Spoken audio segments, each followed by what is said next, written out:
반갑습니다. 오늘 제가 여러분하고 함께 나눌 말씀의 제목은 의로운 노시라는 제목으로 말씀드리려고 합니다. 그런데 지금 제 화면 공유가 안 됩니다. 되게 해주시면 감사하겠습니다.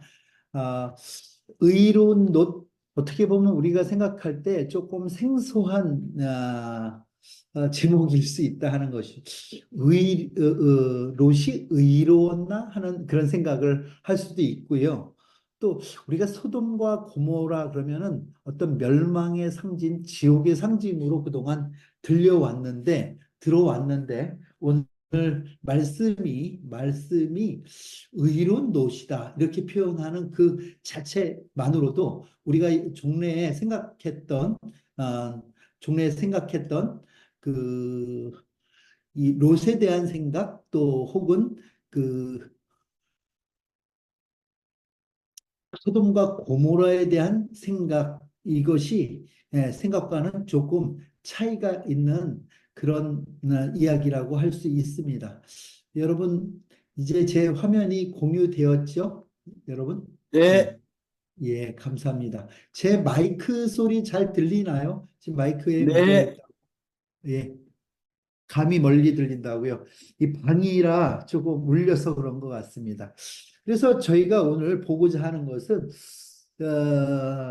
이 의로 노시란 제목으로 말씀을 함께 나누는데요. 여러분 베드로의 기억으로 보고자 합니다. 저는 지금 리멤버라는 큰 주제를 가지고 이 말씀, 그러니까 이 말씀들이 우리 신앙의 선배들에게 어떻게 기억됐고 그 말씀을 통해서 하나님께서 우리에게 그 창세기의 일들을 어떻게 이해하면 좋겠다 하는 그런 큰 틀에서 이 말씀들을 보고 있습니다. 근데 제가 한번 보고자 하는 오늘 보면은요. 베드로후서 2장 6절에서 8절 말씀입니다. 우리 신선 선생님 다시 한번 읽어주시면 감사하겠습니다. 소돔과 고모라 성을 멸망하기로 정하여 죄가 되게 하사 후세에 경건하지 아니할 자들에게 본을 삼으셨으며 무법한 자들의 음란한 행실로 말미암아 고통당하는 의로운 롯을 건지셨으니 이는 이 의인이 그들 중에 거하여 날마다 저 불법한 행실을 보고 들으므로 그 의로운 심령이 상함이라. 예, 우리가 지금 소돔과 고모라의 얘기는 우리가 창세기 18장, 19장에 이렇게 나타나 있는 이야기지만 이 이야기를 오늘 창세기의 시각으로 보는 것이 아니라 우리가 오늘 보고자 하는 것은 베드로의 시각으로 보자 하는 것입니다. 근데 저는 이 말씀을 준비하면서 제가 성경 안에 있는 소돔과 고모라에 대한 그 이야기들을 다 찾았습니다. 그럼 이런 거죠. 우리는 단순하게 생각해서 소돔과 고모라는 지옥의 상징이고 그래서 멸망받았다. 그런데 아브라함의 중보로 인해서 롯이 구원받았다. 뭐 이렇게 생각하기에는 그 종래 우리가 알고 있던 그 선의 이야기입니다. 근데 하나 우리가 좀 더 생각해 보아야 될 것은 그런 롯이 과연 의로웠을까 하는 그 생각입니다. 그리고 또한 오늘 베드로의 시각 속에서 이런 얘기, 이 소돔과 고모라 사건은 단순히 역사의 한 가지 사건으로 끝나는 것이 아니라 이 소돔과 고모라 사건을 하나님께서는 본으로 삼으셨다 하는 이 얘기에도 우리가 좀 관심해 볼 필요가 있다 하는 것입니다. 그래서 한번 우리가 볼 때 과연 롯이 의로웠나 하는 그 질문에 먼저 여러분과 함께 성경에 나타난 롯의 행적들을 한번 보도록 하겠습니다. 아브라함이 이런 얘기하죠. 우리가 전에 리멤버 11에서 우리가 봤듯이 아브라함이 이런 얘기를 합니다. 내 앞에 온 땅이 있지 않냐? 나를 떠나라. 내가 좌하면 나는 우하고 내가 우하면 나는 좌하리라 하는 아브라함이 이런 고백을 합니다. 이 아브라함의 고백은요, 제가 지난번에도 말씀드렸듯이 아브라함이 이 롯보다 의로워서 혹은 이제 뭐라 그럴까 양보심이 강해서 뭐 이런 차원이 아니라 아브라함은 12장에서 함께 하시는 하나님, 임마누엘 되시는 하나님을 경험했어요. 그가 먹을 것 없어서 애국까지 내려갔음에도 불구하고 하나님은 그곳에서 임마누엘 되셔서 아브라함과 함께 하셔서 그를 그곳에서 건져내시더라 하는 거예요. 이 건져낸다 하는 이 표현도 여러분들이 오늘 기억하시면서 들어주시면 감사했어요. 건져내시더라 하는 거죠.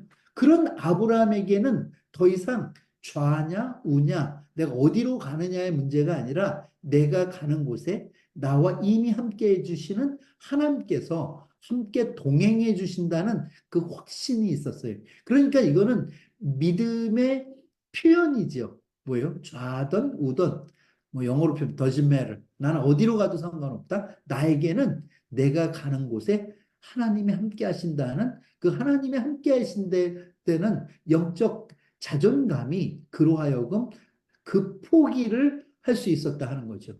그런데 말입니다. 여기서 이럴 때 사실 롯은요, 아브라함의 조카이기도 하지만 사실 삼촌 따라 아, 다녔던 롯입니다. 그런데 이 롯이 이 택함에 있어서도 그런 우리가 이제 기본적인 예의로만 생각해봐도 아, 삼촌이 그렇게 얘기했다 손치더라도 아이 무슨 말씀을 그렇게 하십니까? 제가 여기까지 온 데에는 삼촌의 은덕이 있죠. 삼촌이 먼저 택하시면 제가 가겠습니다. 해야 되는데 롯은 거기서 그런 의로운 행동을 하지 않아요. 기본적인 상식에서 벗어난 행동을 한다. 창세기 13장 10절에서 13절을 한번 읽습니다. 이에 롯이 눈을 들어 요단 지역을 바라본즉 소알까지 온 땅에 물이 넉넉하니 여호와께서 소돔과 고모라를 멸하시기 전이었으므로 여호와의 동산 같고 애굽 땅과 같았더라. 그러므로 롯이 요단 온 지역을 택하고 동으로 옮기니 그들이 서로 떠난지라.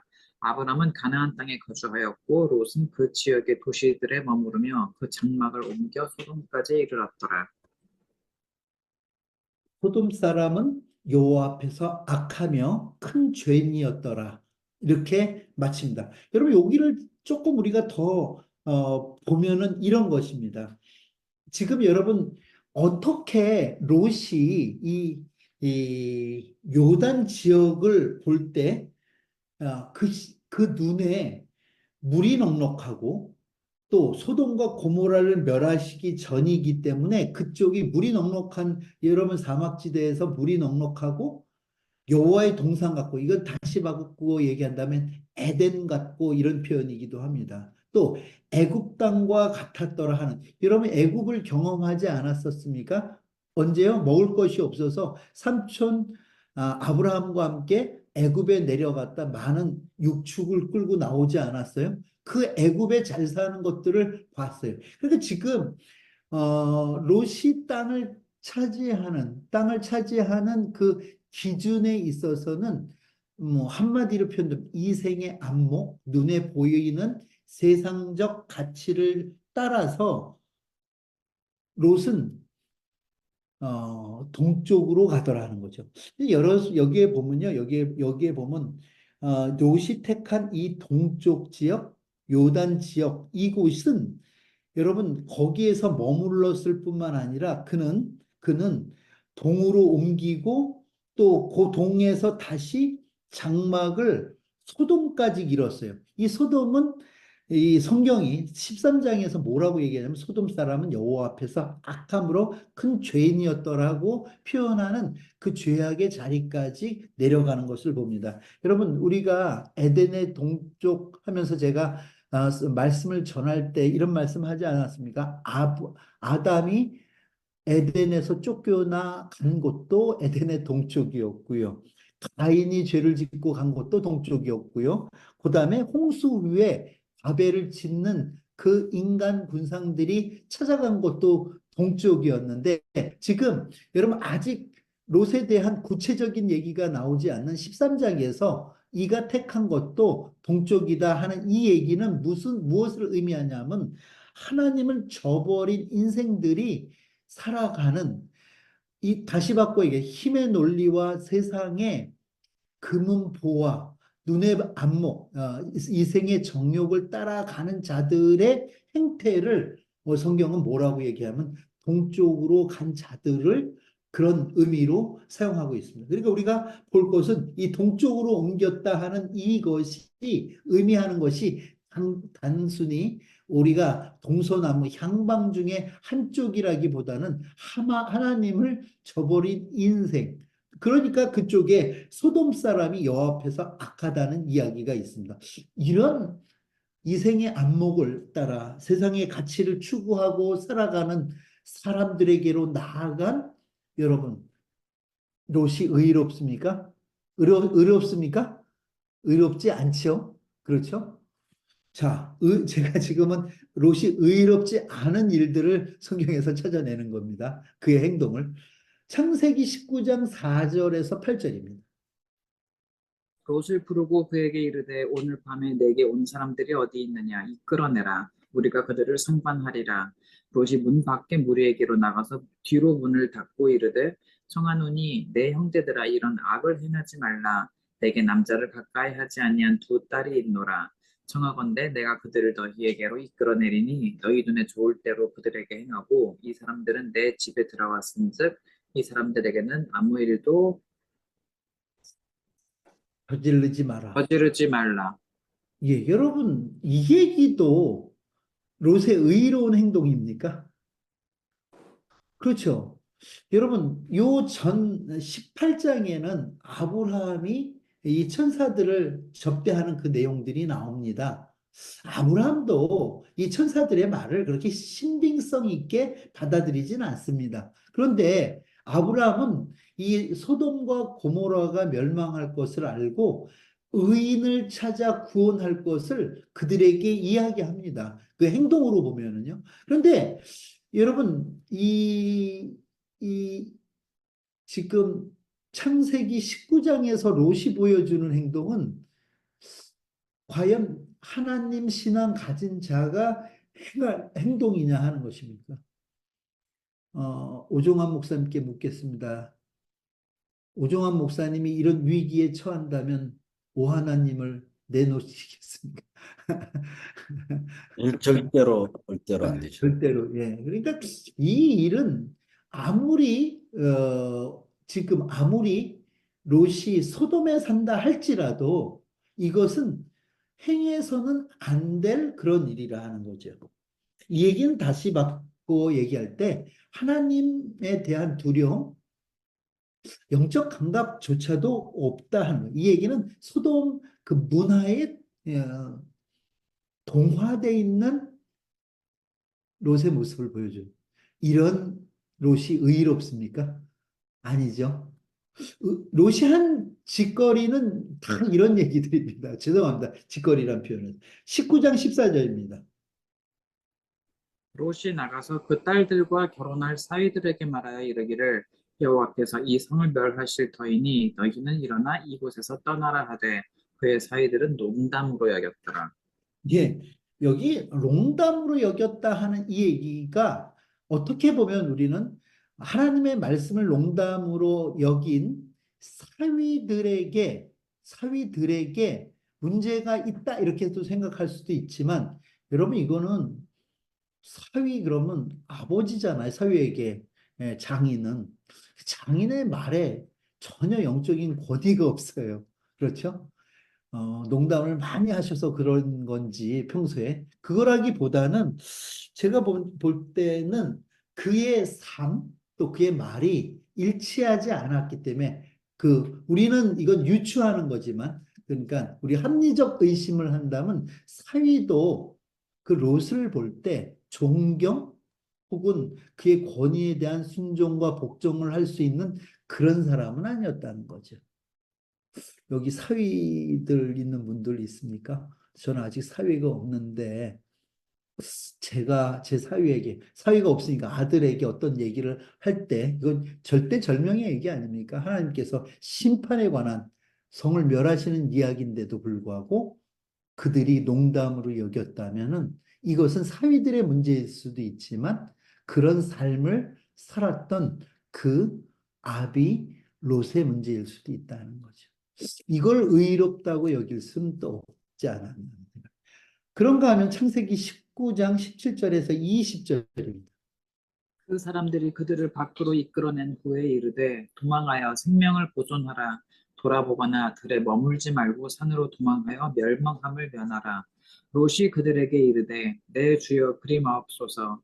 주의 종이 주께 은혜를 입었고 주께서 큰 인자를 내게 베푸사 내 생명을 구원하시오나 내가 도망하여 산에까지 갈 수 없나이다. 두렵건대 재앙을 만나 죽을까 하나이다. 보소서 저 성읍은 도망하기에 가깝고 작기도 하오니 나를 그곳으로 도망하게 하소서. 이는 작은 성읍이 아니니까 내 생명이 보존되리이다. 이제 여기 너무 너무 중요한 얘기 하나인데 뭐냐면 이들을 하나님께서 이끌어내셔요. 그리고 산으로 도망가라 얘기하십니다. 그런데 여러분 그렇게 지금 소돔이 그렇게 멸망 가운데 있을 때 하나님께서 이렇게 말씀하셨다면 어떻게 하셔야 해야 됩니까? 그 말씀에 순종하여 산으로 가는 게 맞죠. 그런데 여기서 보면 장황하게 롯이 그들에게 이르되 내 주여 그리 마옵소서 하면서 오히려 하나님을 설득하려고 해요. 아, 산까지는 가기가 그런데 그러지 말고 산보다는 저 작은 성읍 저기로 가면 안 되겠습니다. 이게 소알이죠. 이제 뒤에 나오는데 소알 땅으로 가기를 원하면서 오히려 하나님의 말씀에 불순종합니다. 이래도 되는 겁니까? 제가 적지는 않았지만 또 하나 롯이 어떤 모습이 마지막 모습인가 하면 자기의 딸이 먹이는 그 술, 난 그 술이 어디서 났는지 궁금해요. 소돔과 고모라를 나올 때 갖고 들고 나온 한 병씩 들고 나왔는지 뭐 아니면 그 소알 땅에서 구하는지 정말 궁금한데 그 술을 구해서 딸들이 그 아비에게 먹입니다. 그리고 참 성경에 이런 19금이 있어야 되나 싶을 정도로 여기 우리 아이들도 있고 그랬는데 아버지에게 그 두 딸이 들어가서 뭐라고 표현해야 됩니까? 자녀를 갖습니다. 여기서 태어난 아이들은 롯의 아들입니까? 아니면 손자입니까? 진짜 이건 족보 이런 일이 성경에 기록된다는 것 자체가 저는 이거 거룩한 성경에 이런 얘기가 있어야 되나 하는 생각을 해보는 거죠. 그렇다고 본다면 제가 보면 롯의 행위로 본다면 롯이 그 삶을 살았던 족적으로 본다면 성경의 시작부터 끝까지 그는 단 한 번도 의로운 일을 행하지 않았다는 거예요. 그렇죠? 여러분들이 한번 성경에서 롯의 의로움을 한번 찾아보십시오. 찾을 수 있겠습니까? 이런 롯을 왜 베드로는 의로운 롯이라 이야기했을까? 여러분 이것이 굉장히 중요한 얘기라는 거예요. 우리가 복음을 생각하지 않고 우리 대한민국에는요, 우리 한국, 우리 민족은요, 처음 복음이 전달됐을 때 우리 안에 이미 600년 동안의 유교적 관습들이 우리 가운데 아주 삶의 아주 족족을 꽉 채우고 있었습니다. 그런가 하면 여러분 우리나라에 불교가 들어온 지 1700년 동안에 우리의 의식 구조는 불교적 사고로 있었고 샤머니즘은 5000년이나 믿었어요. 우린 단군 숭배하던 민족 아닙니까? 그러다 보니까 우리는 아직도 우리 눈이 벗어지지 않은 것 하나가 무엇이냐면 우리 삶 속에 우리 신앙 속에 있어서 기독교의 은혜, 즉 하나님의 은혜를 쫓는 신앙의 메커니즘이 아닌 종교적 메커니즘이 우리를 꽉 사로잡고 있다. 그것이 무엇인가 하면 다 인과보, 내가 어떤 행동을 했을 때 그것으로 인하여 복을 받는 이런 그 대가를 받는 내 행동에 등가 계산해서 복이든 저주를 받는 이 논리에 우리는 완전히 잠식돼 있어요. 그러니까 우리가 기독교가 우리나라에 들어오고 나서도 이런 가치관과 사고를 가지고 있는 우리 민족은 계속해서 대상만 바꿨지 이 복음의 은혜를 생각하기보다는 이런 종교적인 메커니즘에 빠져서 하나님 앞에 하나님 잘 섬겨야 복받지로 모든 종교적 행위를 대신했다는 거죠. 그러니까 우리는 롯이 이렇게 살아갔던 사람은 제가 볼 때는 지옥 가야 맞죠. 우리 메커니즘에 따르면. 근데 이런 롯을 베드로는 뭐라고 얘기하냐면 의롭다고 얘기해요. 그럼 우리가 의롭다고 생각하는 다른 사람들은 그럼 여러분 저는 이 롯의 이야기가 어디하고 거의 데자뷰를 일어나면 노아 얘기하고 같아요. 그렇죠? 여러분 노아 때는 그 땅이 아주 멸망받을 만큼 악했다고 했어요. 그래서 하나님은 노아를 불러서 방주를 짓게 하고 그 땅을 멸하시는 이야기를 합니다. 근데 노아를 부르셨을 때 제가 지난 시간 설교에서도 말씀드렸지만 그는 의인이고 당대의 완전한 자라고 표현했어요. 그럼 여기서도 노아가 의로웠다? 여러분 똑같지 않습니까? 구원받고 물로부터의 구원을 받고 그리고 나서 그는 다시 술 취해가지고 그 아들 중에 하나인 함이 그 아버지의 그 부끄러움을 본 그 일 때문에 저주를 받아요. 제가 만약 저희 아들이 둘이 있는데 저희 아들 중 오늘 큰아들이 여기 있는데 나 때문에 우리 아들이 저주받는다 생각하면 차라리 제가 그 저주받겠다는 생각을 하죠. 그렇지 않겠습니까? 그러니까 우리가 생각할 때 노아가 당대 의인이고 완전하다 하는 이 의미도 여기서 의의 의미, 완전의 의미도 우리가 다시 한번 생각해 봐야 되는 거죠. 그렇죠? 동일하게 지금 롯이 의롭다 얘기하는 이 의도 같다 하는 얘기예요. 우리는 노아에 대해서는 그래도 점수를 많이 줍니다. 그런데 롯에 대해서는 점수를 안 줘요. 그런데 성경은 롯도 노아도 의롭다고 표현하는 거예요. 그럼 이 의가 우리의 행동 거지에 근거한 의는 아니라는 거죠. 여러분 이해가 되십니까? 그 얘기는 무슨 얘기냐면 우리가 하나님의 말씀에 우리를 의롭다 하는 그것은 우리가 어떤 행동을 해서 의롭다 혹은 악하다, 불의하다 하고 이야기하는 것이 아니라 하나님께서 하나님의 기준을 가지고 의로움과 불의함을 나눈다는 거죠. 제가 지난 설교에서도 말씀드렸지만 그렇다면 하나님 앞에서 의로운 자가 누가 의로운 자입니까? 하나님 앞에서 완전한 자가 누가 완전한 자입니까? 그것은 그의 행함이 의롭거나 완전하다는 그 이야기가 아니라 우리 인간의 의로움은 하나님께서 행하신 그 의로움에 의해 건져진 자가 의롭다는 거죠. 하나님께서 행하신 그 일, 하나님께서 우리를 건지실 때 우리가 비로소 우리의 삶이 출발할 수 있습니다. 우리에겐 아무런 가치도, 우리에겐 아무런 이 땅을 살아갈 근거도 의로울 수 있는 내용도 없는데 무가치한 자들인데 전적으로 타락한 자인데 하나님이 우리를 건져 살려놓았기 때문에 우리가 그의 의에 힘입은 의인이라 하는 얘기입니다. 그것을 고백하는 자, 내 힘으로 세상의 논리를 따라 살겠다는 것이 아니라 그 세상 논리로부터, 세상 가치로부터 건져진 자가 의롭다는 거죠. 저는 오늘 우리 최문관 목사님 교회 오전 예배를 드렸어요. 저는요, 오늘 너무 은혜를 많이 받았어요.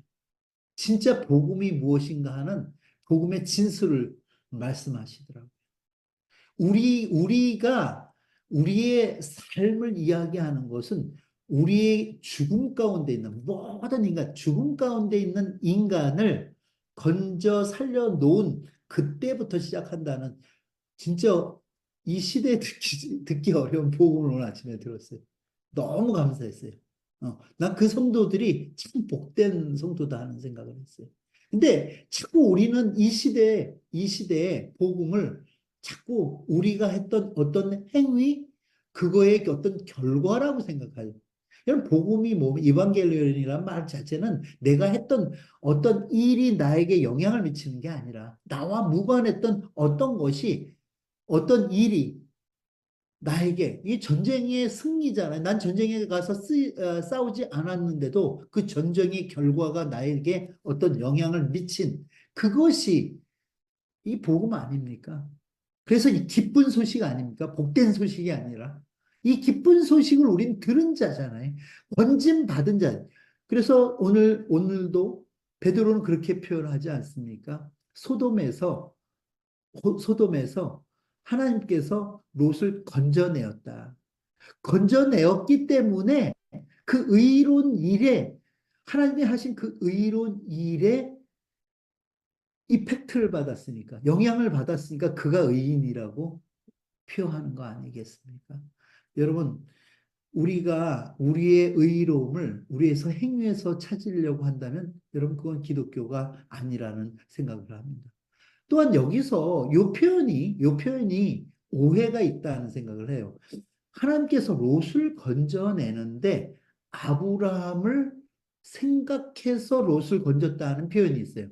이 얘기가 이제 우리는 아브라함이 그러지 않습니까? 50명에서 40명, 뭐 40명, 그래서 10명까지 했는데 그 땅이 멸망한 것은 그 땅이 악해서가 아니라 의인 10명이 없어서 아, 망했다. 하나님 앞에 멸망받았다는 얘기를 우리는 종종 설교를 통해서 들었습니다. 예, 뭐 그렇게 그래서 우리도 아브라함 같이 아직도 믿지 않는 자들을 위해서 중보하고 살자는 그런 교훈으로도 받을 수가 있습니다. 이것이 전도할 때, 우리가 선교할 때 하나의 뭐 좋은 예화가 될 수도 있습니다.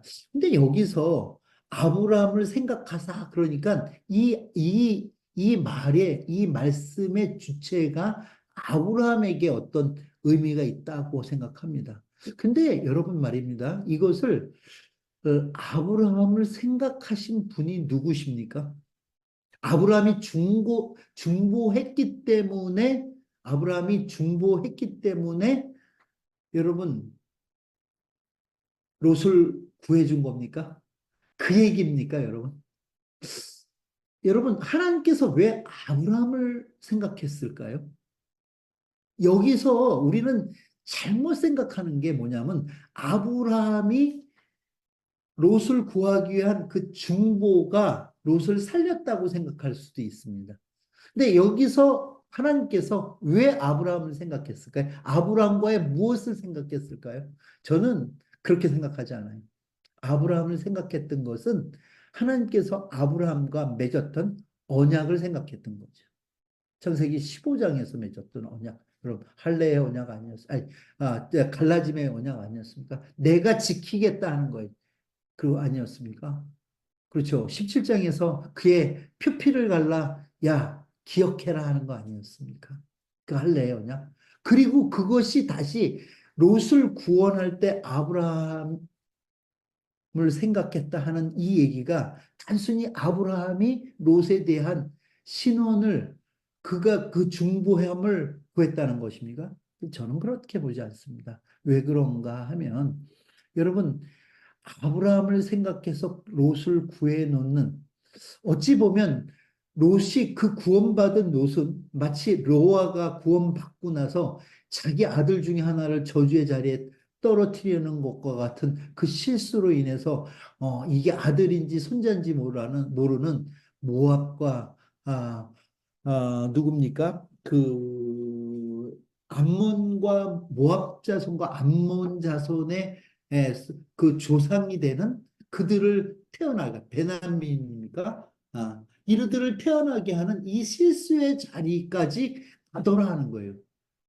여러분, 그 모압이라는 족속이, 암몬이라는 족속이 얼마나 여러분 이스라엘을 어렵게 하고 힘들게 합니까? 그렇죠. 이 암몬은 모압은 어떻습니까? 여러분 가나안으로 가는 이스라엘 사람들을 유혹해 갖고 범죄하게 하는 그런 일을 합니다. 여러분 이 베난민 그 두 번째 아들이 베난민이죠. 베난민의 그 조상이었던 베난민을 시조로 하는 그 암몬 족속들은 어떻게 합니까? 여러분 몰록 신에게 제물을 바치도록 하고 여러분 이방 신을 믿게 하는 일을 성경에 보면 합니다. 뿐만 아니라 이스라엘을 끝까지 대적하는 그 여러분 우리가 암몬 족속을 봅니다. 그렇다면 여러분 이들을 여러분 생각해보면 롯을 구원해서 얻은 것이 이런 또 똑같다는 그냥 인간에게서 어떤 가능성을 찾아볼 수 없는 그 일인데 아브라함을 생각해서 롯을 구했다 하는 이 얘기가 의미하는 건 무엇이냐면 인간에게는 그 어떤 구원에 대한 우리에게서 어떤 은혜나 축복의 근거를 찾아낼 수 없지만 그런 인간들 속에서도 하나님은 의를 이루시는데 여러분 모압의 후손 중에서 여러분 우리는 지금 롯을 얘기하는데 룻이라는 여자를 알고 있습니까? 룻이 누굽니까? 룻이 누굽니까? 여러분 예수 그리스도의 족보에 들어가는 사람입니다.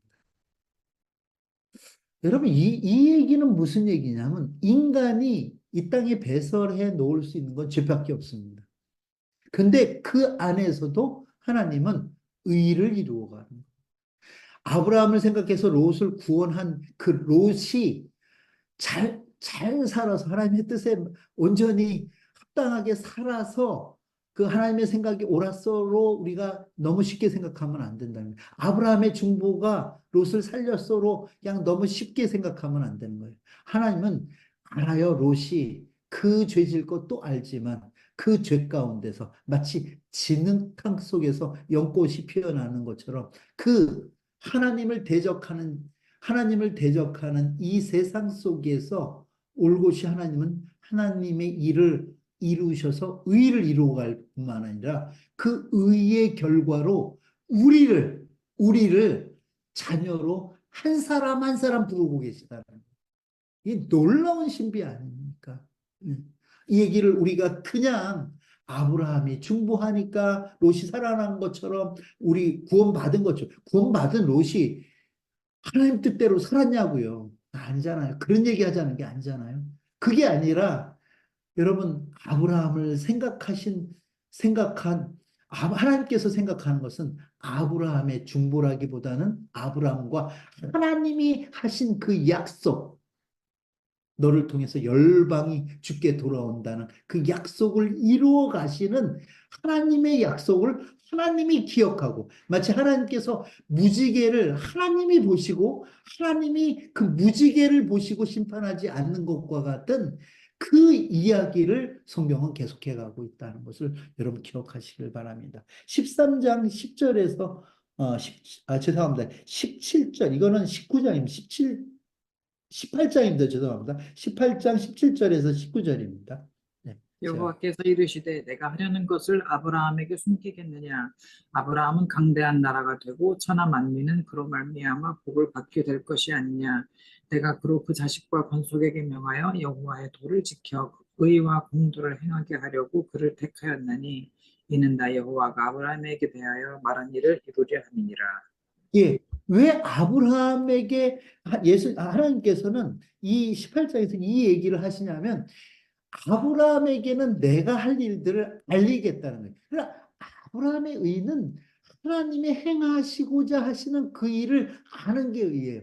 그 하나님께서 행하시는 일 가운데 있는 게 그의 의라는 거예요. 우리의 의도 마찬가지예요. 오늘 조금 착한 일 해서 의로워지는 게 아니라 하나님이 이미 우리를 위해서 하신 예수 그리스도를 통한 구원이 우리 가운데 있다는 걸 믿는 그 믿음이 의인 줄 여러분 믿으시길 바랍니다. 뿐만 아니라 그런 우리 가운데 하나님께서는 우리를 백성 삼아 우리의 왕 되시는 그 하나님의 종국적인 구원, 즉 하나님 나라가 이 땅 가운데 다시 회복되고 도래되고 완성되는 그 일이 우리 가운데 있음을 믿는 그 믿음, 여러분 이것을 우리에게 알리시고 이것을 행하시는 그것을 믿는 우리를 하나님은 의롭게 보신다 하는 것이, 우리의 의로움이 우리의 행함을 통해서 드러나는 것이 아니라 하나님께서 우리를 통해서 이 땅 가운데 이루고자 하시는, 하늘에서 그 뜻이 이루어진 것처럼 이 땅 가운데 이루고자 하는 그 일들이 우리의 삶을 통해서, 우리의 믿음을 통해서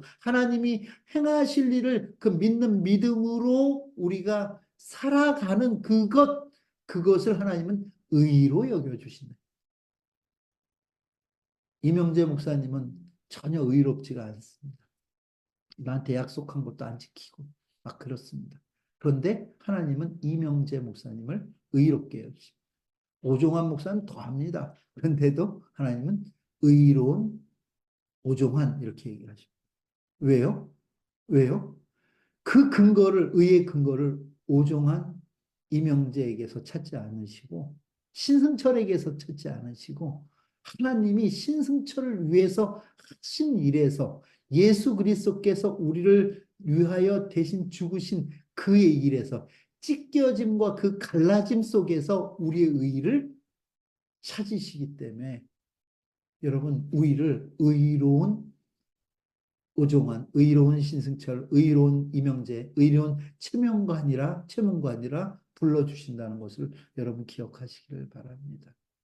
여러분, 이것이 우리 가운데서 반드시 서지 않으면 우리는 계속 우리의 행위에 따라서 내가 조금 나은 행위하는 것 같으면 의로운 것 같고 조금 불편한 일을 하면은 우리는 불의한 자가 되고 이런 말도 안 되는 삶을 살 수 있다 하는 것입니다. 오늘 아침 최문관 선교사님의 목사님의 그 말씀을 통해서 참 이 의롭게 되는 일과 또 우리가 앞으로 삶 속에서, 성화 속에서 우리가 하나님을 쫓아 살아야 되는 그거에 대한 그 구분을 배웠어요. 여러분, 우리가 그러면 의롭게 됐다 하는 것은 우리가 흔히 얘기하는 칭의라고 얘기한다면, 저는 될 수 있으면은 신학적 용어를 안 쓰려고 했는데 칭의라고 한다면 우리가 날마다 살아가는 그 성화, 그거는 우리가 이룰 수 있는 일이냐는 거죠. 아니, 그것도 내가 내 힘으로 능력으로 이루려고 해서 이루어지는 것이 아니라 하나님은 다 아시잖아요. 우리가 율법 지켜서 구원 못 받는 것을. 그래서 우리 가운데 이제 돌판에 새겼던 주의 말씀을 돌판이 아닌 우리 마음판에 새겨 우리로 하여금 그 하나님을 쫓아 살아가게 했다는 거예요.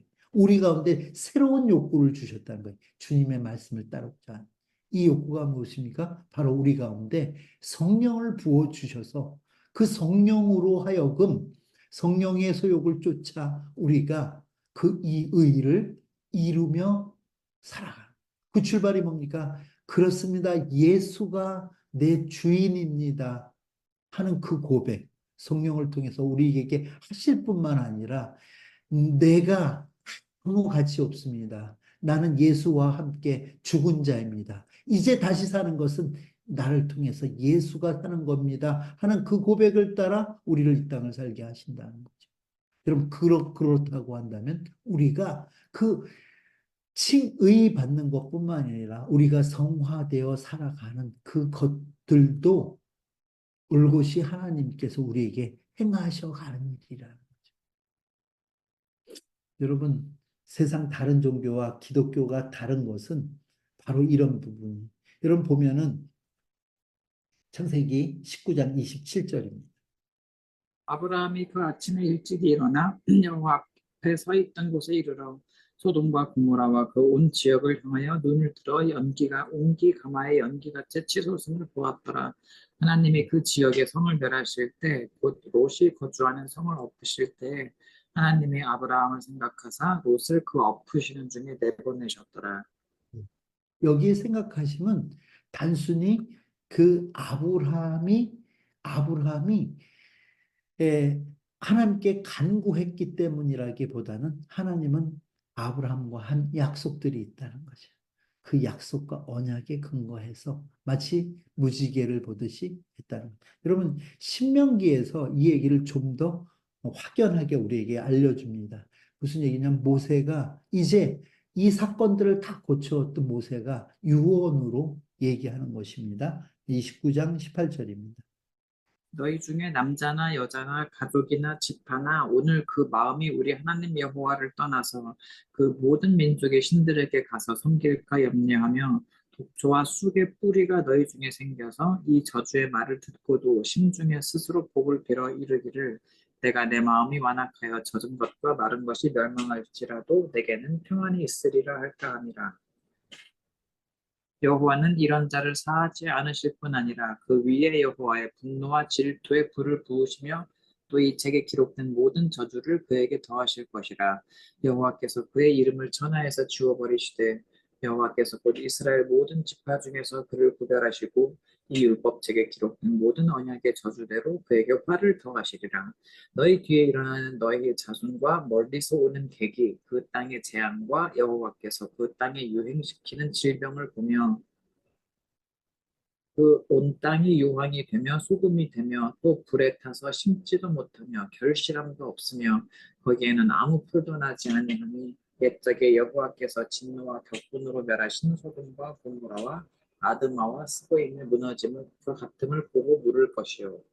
네, 여러분 모세도 마지막 유언을 통해서 이스라엘 백성에게 금하는 것이 무엇인가 하면 그 여호와의 진노와 격분 또 소돔과 고모라의 멸망은 단순히 그들의 삶의 타락의 내용이 아니라 하나님과 대적하는 하나님과 반하는 그것이 바로 하나님의 이 격분과 이런 분노를 일으켰다 하는 거예요. 그래서 예수님께서도요 누가복음에서 이런 말씀하십니다. 또 롯의 때와 같으리니 사람들이 먹고 마시고 사고 팔고 심고 집을 짓더니 롯이 소돔에서 나가던 날에 하늘로부터 불과 유황이 비오듯 하여 그들을 멸망시켰느니라. 인자가 나타나는 날에도 이러하리라. 그날에 만일 사람이 지붕 위에 있고 그의 세간이 그 집 안에 있으면 그것을 가지러 내려가지 말 것이요 밭에 있는 자도 그와 같이 뒤로 돌이키지 말 것이니라. 예, 여기에서 말씀하는 것 같이 뭐냐면 여러분 보세요. 노예 때와 같이 우리는 아주 그것을 우리가 생각하는 인간적 타락만을 생각하는데 보세요. 사람들이 먹고 마시고 사고 팔고 심고 집 짓더니 여러분 이게 얼마나 일상적인 일입니까? 그렇죠? 아주 너무한 일이지 이걸 왜 죄라고 얘기합니까? 그런데 여러분 사람들이 먹고 마시고 사고 팔고 심고 집을 짓는 그 일이 하나님과 관계없이 하면 죄라는 거예요. 이건 일상이잖아요. 하나님과 관계없이 먹고 마시는 거 사고. 그러니까 여러분 우리가 여러분 하나님을 영광스럽게 우리가 먹든지 마시든지 무엇을 하든지 하나님께 영광이 되게 하는 이것을 우리는 우리의 크리스찬의 삶의 표본으로 삼는다면 하나님 없이 하는 모든 행위는 바로 소돔과 고모라의 그 본래 심판을 받는 그 일이라는 거예요. 그러니까 우리가 단순히 행동 한두 가지로 우리의 삶을 이야기하려고 하면 안 되고요. 철저하게 내가 어느 자리에 있느냐, 무엇을 하느냐, 무엇을 먹느냐의 문제가 아니라 그것이 하나님과 함께 하는 일이냐 아니냐를 이야기한다는 것을 여러분 기억하시기를 바랍니다. 여러분 23절입니다. 그 온 땅이 유황이 되며 소금이 되며 또 불에 타서 심지도 못하며 결실함도 없으며 거기에는 아무 풀도 나지 아니하니 옛적에 여호와께서 진노와 격분으로 멸하신 소돔과 고모라와 아드마와 스보임의 무너짐과 같음을 보고 물을 것이요. 예, 여러분 이것이 말세 때에 우리가 보게 되는 일이라 하는 겁니다. 자, 여러분 제가 하나만 더 보고 이제 말씀을 마치겠습니다. 여러분 이 얘기가 여러분 그 이사야서 1장 10절에서 17절인데요. 여기에 보면은요. 심지어 여러분 이스라엘 백성이 이런 일을 합니다. 그런데 하나님께서 여기 이 내용을 보면요. 굉장히 종교적인 일이었어요. 그런데 하나님께서는 이것도 이렇게 얘기하십니다. 10절입니다. 너희 소돔의 관원들아 여호와의 말씀을 들을지어다. 너희 고모라의 백성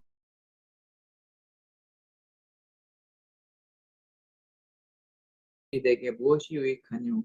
나는 수장의 번제와 살찐 짐승의 기름에 배불렀고 나는 숫송아지나 어린 양이나 수점소의 피를 기뻐하지 아니하노라. 너희가 내 앞에 보이러 오니 이것을 누가 너희에게 요구하였느냐? 내 마당만 밟을 예, 뿐인가? 여기까지 보죠. 12절까지요. 보면은요. 소돔의 관원들아 여호와의 말씀을 들을지라 고모라의 백성들아. 여러분 이사야서에서 이야기하는 소돔의 백성, 소돔의 관원, 고모라의 백성은 이스라엘을 얘기하는 거예요. 무슨 이스라엘을 어떤 이스라엘을 얘기하냐면 종교적 형식에 빠져 있는 이스라엘에게 뭐라고 해요? 무수한 재물.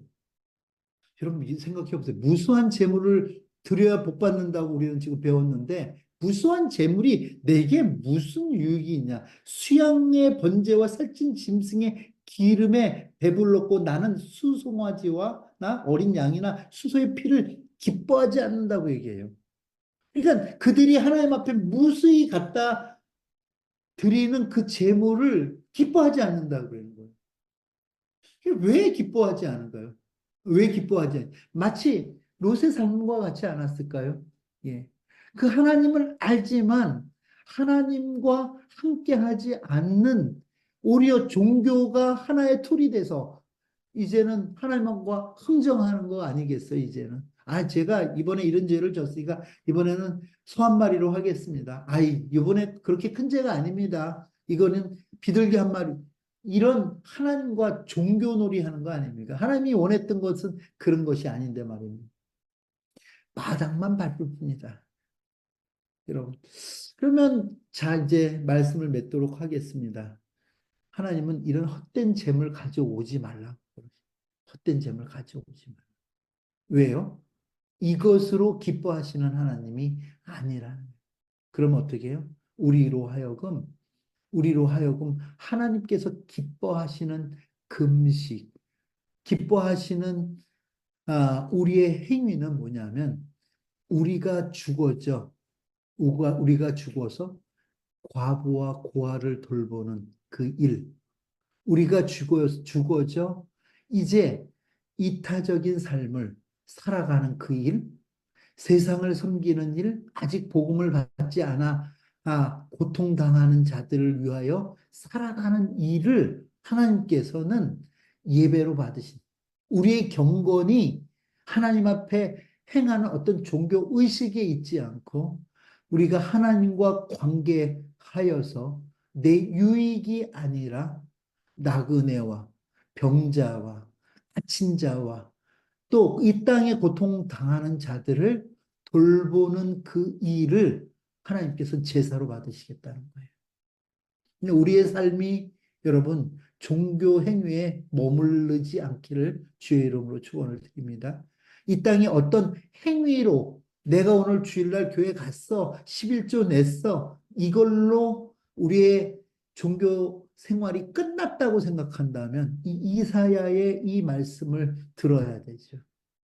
그런데 우리의 하나님 섬김은 지극히 작은 자에게 한 것이 곧 내게 한 것이라고 얘기하신 예수님의 말씀을 따라 내가 만나는 모든 사람이 주께서 내게 보내주신 사람이고 그 한 영혼 한 영혼을 소중히 여기며 섬겨가는 그 일이 우리가 하나님 믿는 방법이라는 것을 여러분 기억하세요.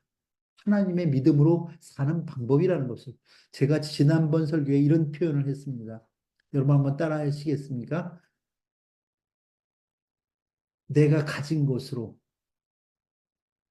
하나님을 섬기는 것이 신앙이 아니라 우린 종래에 이렇게 배웠죠. 네가 재물이 있어 그걸로 섬겨. 네가 어떤 좋은 재능이 있어 그걸로 섬겨. 아니라 신앙은 하나님의 방법으로 세상을 사는 것입니다. 그렇다면 우리의 신앙은 어떻게 표현되어야 되냐? 어떤 분이 저한테 그러면 그 하나님의 방법이 뭡니까? 예, 맞습니다. 그 방법은 다른 것이 아니라 내가 죽어져. 내 안에 있는 그리스도가 드러나는데 그것이 어떻게 표출되냐면 지극히 작은 자, 이 땅에 헐벗고 굶주린 자, 갇힌 자, 고통당하는 자들을 위하여 우리의 삶을 예수가 찢기어졌듯이 십자가에서 찢기어졌듯이 우리를 위하여 그의 삶을 내어 놓았듯이 우리도 우리의 삶을 그런 자들에게 나누며 사는 것 이게 하나님의 방법이라는 거죠.